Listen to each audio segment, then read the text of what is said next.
Assalamualaikum warahmatullahi wabarakatuh. Waalaikumsalam warahmatullahi wabarakatuh. Pada pertemuan kali ini kita akan membicarakan tentang dasar dan tujuan hidup dari seorang muslim di dalam kehidupan ini.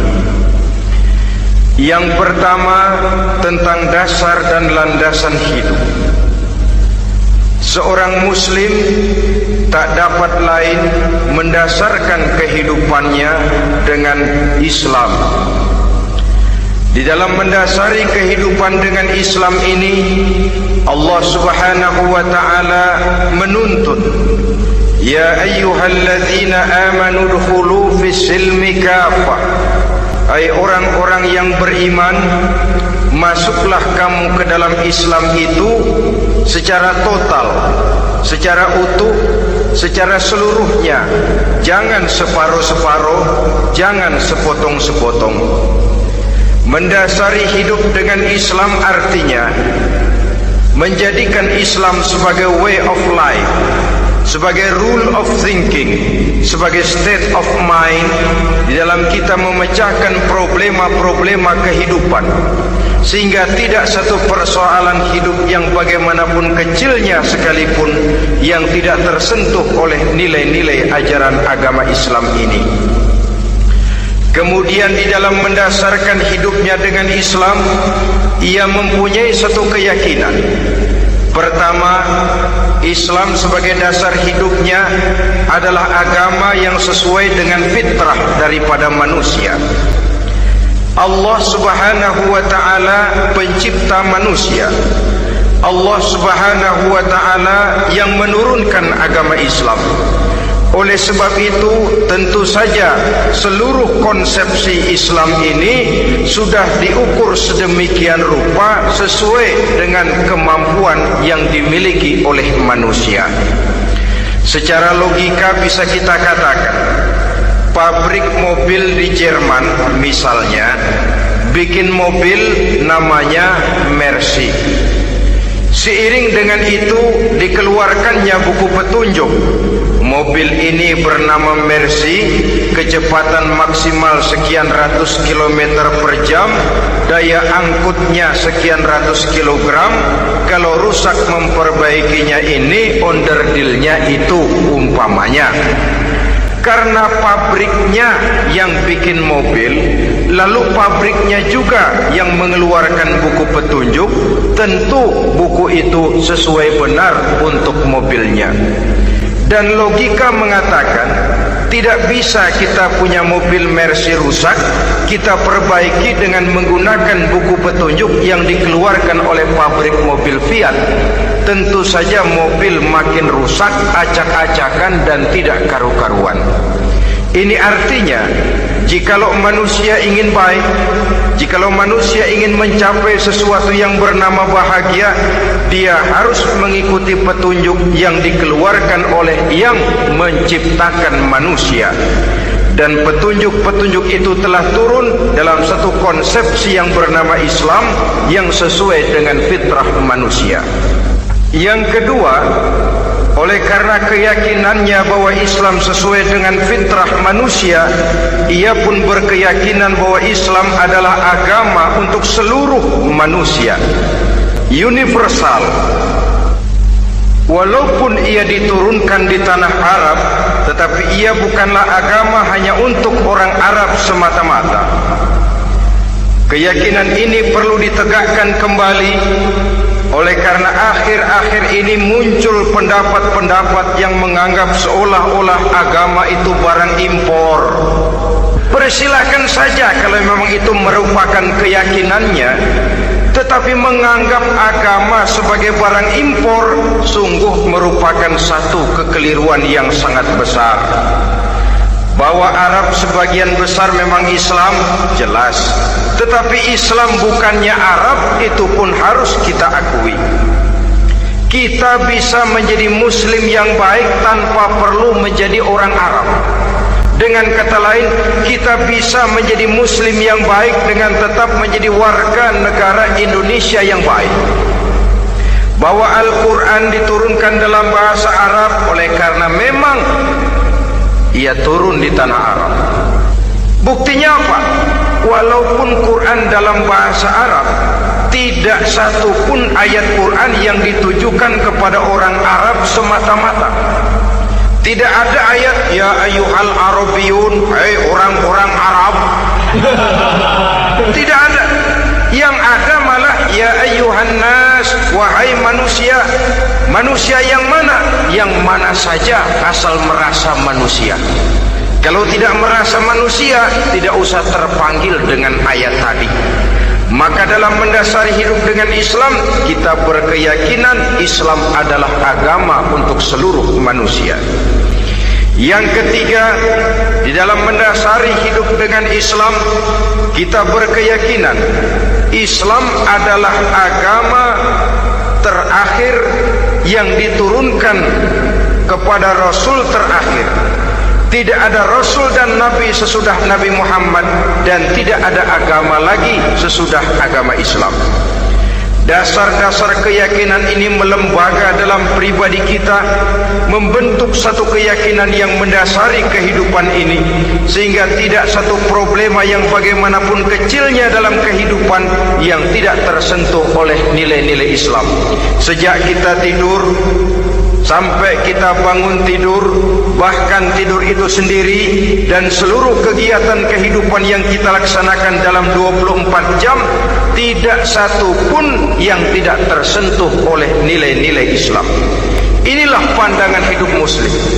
Jawaban seorang muslim terhadap problema-problema kehidupan yang dihadapinya, yang di dalam menjawab problema itu ia Islam oriented, berorientasi kepada nilai-nilai Islam. Apa kata Islam tentang pekerjaan yang dihadapinya? Halal kata Islam, halalah dia katakan. Haram kata Islam, haram dia katakan. Islam oriented. Barometer dalam perbuatannya tidak lain daripada nilai-nilai Islam itu sendiri. Dan kemudian di dalam mendasari kehidupan dengan Islam, ia berkeyakinan Islam adalah satu-satunya agama yang benar. Bahasa kerennya, Islam is the single one, the true religion behind the God. Satu-satunya. Keyakinan ini kelihatannya subjektif, tapi memang inilah pokok daripada kehidupan beragama. Saudara-saudara kaum muslimin rahimakumullah, kalau itulah dasar daripada kehidupan kita sebagai muslim, apa yang menjadi landasannya? Kalau dasar hidup kita Islam, maka landasan hidup kita tidak lain adalah Al-Quran dan Sunnah Rasulullah Sallallahu Alaihi Wasallam. Dunia penuh dengan orang-orang besar, dan setiap orang-orang besar itu mempunyai ajaran-ajaran yang pernah jaya, pernah dikumandangkan, didengung-dengungkan, naik ke panggung sejarah untuk kemudian tenggelam. Satu ajaran hanya akan langgeng, satu ajaran hanya akan tahan lama apabila dia turun dari sumber yang serba maha. Kalau dia turun dari manusia, maka sifatnya hanya musim. Yang namanya musim, saudara-saudara, namanya musim tidak bisa dilarang, tapi kalau sudah selesai habis sendirian, itu musim namanya. Musim rambutan. Kalau datang musim rambutan, apa bisa dilarang? Gak boleh musim rambutan. Ya tidak bisa, dia akan tumbuh terus. Tapi manakala musimnya habis. Begitulah nasib dari ajaran yang nisbi, relatif dan temporer apabila dia bersumber dari manusia. Maka satu ajaran hanya akan langgeng, tahan lama apabila dia turun dari sumber yang serba maha. Dan itu sudah turun bernama Al-Quranul Karim. Sedangkan sunnah, saudara-saudara, merupakan penjelasan dari apa yang oleh Quran tidak dijelaskan dalam bentuk yang detail, melengkapi apa yang oleh Al-Quran hanya disebutkan dalam bentuk garis besarnya saja. Baik Quran maupun sunnah kita sebut merupakan dasar, landasan yang primer. Sedangkan untuk memahami Quran dan sunnah, kita memerlukan pendapat-pendapat orang yang ahli di bidang itu. Dalam hal ini kita sebut saja dengan ulama. Dan ini merupakan sumber yang sekunder dari landasan hidup kita sebagai seorang muslim. Dua rel ini, Quran dan sunnah, merupakan landasan di mana kereta api Islam ini berjalan. Quran dan sunnah. Saudara-saudara kaum muslimin rahimakumullah, oleh karenanya marilah kita menjadikan Quran dan sunnah ini sebagai imam di dalam kehidupan kita. Bukankah Rasulullah sallallahu alaihi wasallam pernah memberikan pilihan? Man ja'alal Qur'ana amamahu qadahu ilal jannah wa man ja'alal Qur'ana khalfahu saqahu ilan nar.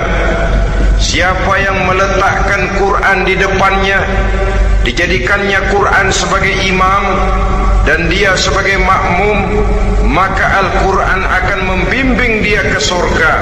Ya, surga di dunia ini, lebih-lebih lagi surga di akhirat nanti.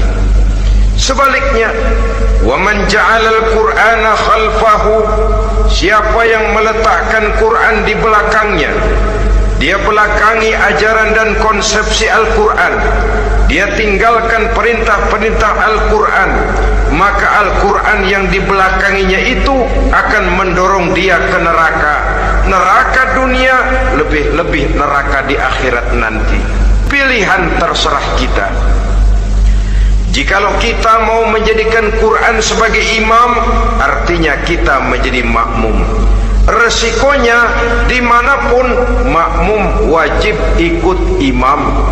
Imam takbir, makmum takbir, imam ruku, makmum ruku, imam i'tidal, makmum i'tidal. Jikalau Quran imam kita dan kita adalah makmum, maka itu berarti jikalau ke barat komando Quran, ke barat kita pergi. Jikalau ke timur kata Quran, ke timur kita menuju. Jikalau halal kata Quran, halal kita katakan. Jikalau haram kata Quran, haram kita ucapkan. Itu resikonya kita menjadi makmum, menyusun pola hidup yang lebih Qurani. Tapi sebaliknya, ke barat komando Quran, ke timur kita pergi, ke utara kata Quran, ke selatan kita menuju. Halal kata Quran malah kita tidak mau melaksanakannya. Haram kata Quran kita senang bukan main. Artinya kita mau menjadi makmum dan Quran kita jadikan sebagai makmum, kita sendiri malah mau menjadi imam. Kita paksa konsepsi Al-Quran itu supaya sesuai dengan naluri kemanusiaan kita, mengotak-atik hukum, menghalalkan yang haram, mengharamkan yang halal.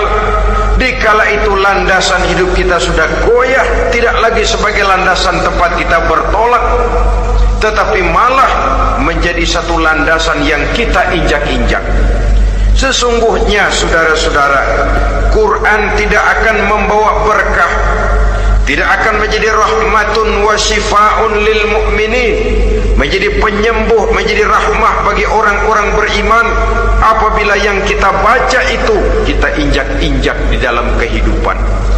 Upaya menyusun hidup yang lebih Qurani ini seiring dengan usaha kita menjadi warga negara yang baik. Yang saya katakan di awal tadi, tidak saling dan tidak harus saling bertentangan. Jadi dengan demikian, dasar hidup kita sebagai muslim adalah Islam, dan landasan hidup kita tidak lain adalah Al-Quran dan sunnah Rasulullah sallallahu alaihi wasallam. Ini landasan tempat kita bertolak. Ini yang mewarnai gaya kehidupan kita. Apapun yang mau kita lakukan, tempat kita bertanya lebih dahulu Quran dan Sunnah. Saya mau melakukan pekerjaan ini, apa kata Quran? Saya mau pergi ke tempat ini, apa kata Quran? Saya mau berusaha dengan mengerjakan perusahaan ini, apa kata Quran? Merupakan landasan daripada kehidupan kita. Ini yang saya katakan tadi, membentuk rule of thinking, state of mind, bahwa gaya kehidupan kita diwarnai oleh landasan hidup yang bertumpu pada ajaran Al-Quranul Karim dan Sunnah Rasulullah Sallallahu Alaihi Wasallam. Baiklah ya, ini yang pertama tentang dasar dan landasan hidup. Yang kedua tentang tujuan hidup. Kalau sudah ada landasan tempat kita bertolak, lalu kemana pantai yang akan kita tuju? Mau apa sih kita hidup ini? Berleha-leha, menjalani acara rutin, bangun tidur sampai tidur lagi, kemudian besok begitu lagi, sampai menunggu datangnya sang ajal? Atau ada satu tujuan yang akan kita capai di dalam kehidupan ini? Apabila kita teliti, maka Al-Quran mengajarkan tujuan hidup setiap muslim pada dasarnya ada dua. Pertama, kita sebut saja tujuan jangka pendek. Tujuan jangka pendek itu sasarannya dunia sekarang ini. Bentuknya horizontal, targetnya agar setiap pribadi muslim menjadi rahmatan lil alamin, rahmah bagi lingkungannya. Inilah yang oleh agama dinamakan hablum minan nas, yang isinya adalah ilmu dan peradaban. Jadi dunia dan seluruh isinya merupakan tujuan jangka pendek saja. Untuk mencapai tujuan jangka pendek, dunia dan seluruh isinya, unsur penunjangnya adalah pendidikan, pengalaman, atau nasib. Makin tinggi pendidikan, makin mudah menjangkau hidup. Makin banyak pengalaman, makin mudah menguasai dunia. Atau karena faktor nasib, pendidikannya tidak seberapa, pengalaman pun kadang-kadang dangkal, tapi karena nasibnya lagi hoki, kata orang sekarang, nasibnya lagi bagus, dia naik ke panggung memegang peranan. Faktor yang namanya nasib ini ada, tapi tidak bisa dijadikan sandaran. Untuk menjangkau dunia dan seluruh isinya, unsur penunjangnya pertama pendidikan, yang kedua pengalaman, yang ketiga faktor nasib. Oleh karena itu, apabila kita ingin mudah mencapai dunia, yang pertama harus kita laksanakan bagaimana menempuh satu pendidikan. Di zaman sekarang orang terangsang untuk hidup dalam pola yang oleh orang-orang priangan disebut hardolin. Saudara tahu hardolin? Itu potongan dari dahar modal ulin. Filsafat hidup yang pakaian mau bagus, makan mau enak, kerja nggak mau. Akhirnya jadilah dia penghayal kelas berat, tukang-tukang ngelamun kelas tinggi. Tiap hari kegiatannya ya cuma tidak terlepas dari tiga kriteria itu. Hardolin. Pokoknya kalau sudah dahar, modal, ulin.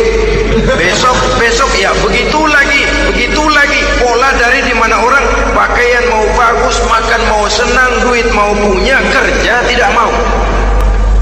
Kadang-kadang mau kerja tapi tidak tahu apa yang harus dikerjakan. Ditambah oleh sempitnya lapangan pekerjaan. Tidak tahu apa yang harus dikerjakan, dilatar belakangi oleh tidak adanya pendidikan yang dia terima, sehingga mau kerja apa lalu bingung.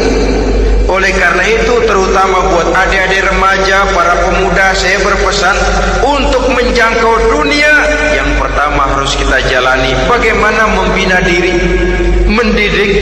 Taruh kata drop out, putus sekolah, tapi drop out bukan halangan bagi tumbuhnya cita-cita yang mulia. Bahkan ada orang bilang many a great man starts as a newspaper boy. Banyak orang-orang besar yang memulai pekerjaannya dagang koran. Putus sekolah bukan merupakan halangan bagi tumbuhnya cita-cita yang mulia.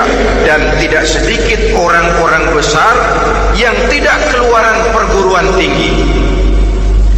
Tidak sedikit orang-orang besar yang tidak merupakan produk dari perguruan tinggi tertentu, tapi kerajinannya belajar, banyak membaca, banyak bergaul, autodidak. Syukur kalau masih bisa menempuh pendidikan yang formal. Kekurangan ekonomi, kemiskinan keluarga jangan menjadi penghalang bagi tumbuhnya cita-cita yang tinggi untuk menempuh karier pendidikan yang baik.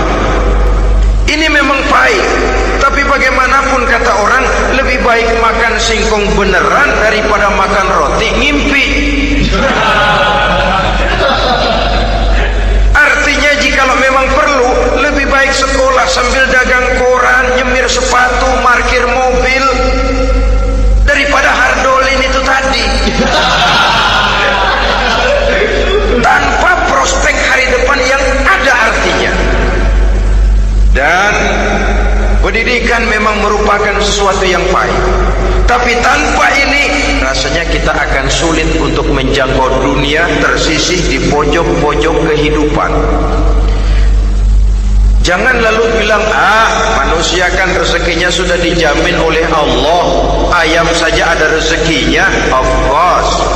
Tapi jangan lupa, cara ayam cari rezeki dengan cara manusia cari rezeki lain. Kalau ayam cari rezeki dari tahun atu, modalnya cuma ceker sama patok. Kalau ayam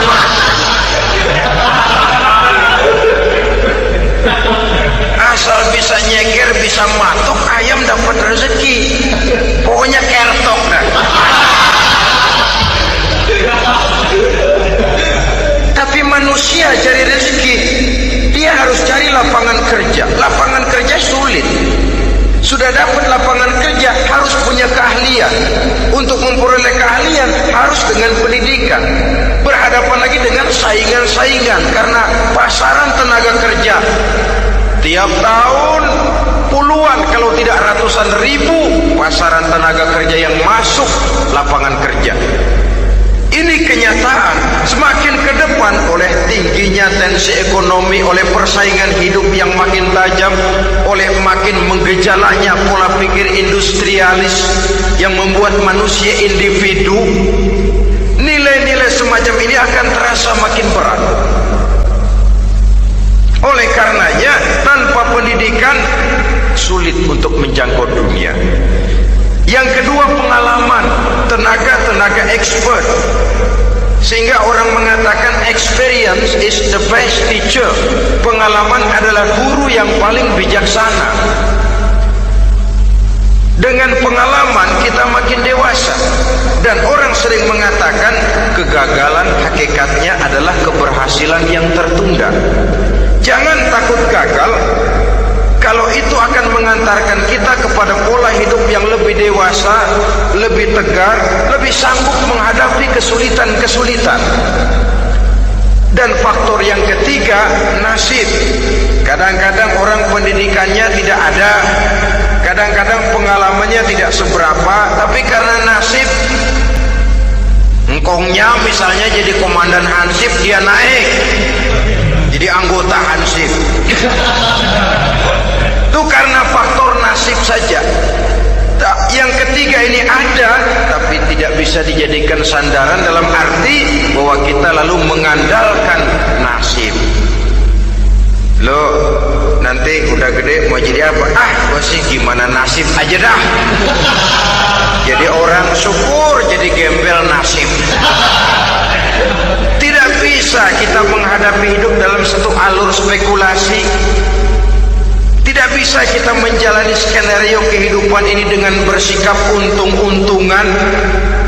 Karena kehidupan walaupun tidak bisa dipastikan, paling kurang bisa dirancang. bisa direncanakan, bisa ditargetkan, bisa dianalisa kemungkinan-kemungkinannya. Walaupun tidak bisa dipastikan, tapi bisa diperhitungkan.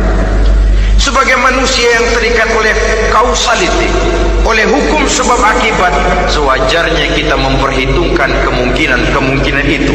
Kira-kira 5, 10, 15 tahun yang akan datang, sejauh mana kesulitan-kesulitan dalam kehidupan ini, sejauh mana persaingan dalam hidup, sejauh mana tenaga kerja dibutuhkan, sejauh mana keahlian dan skill menunjang ke arah itu.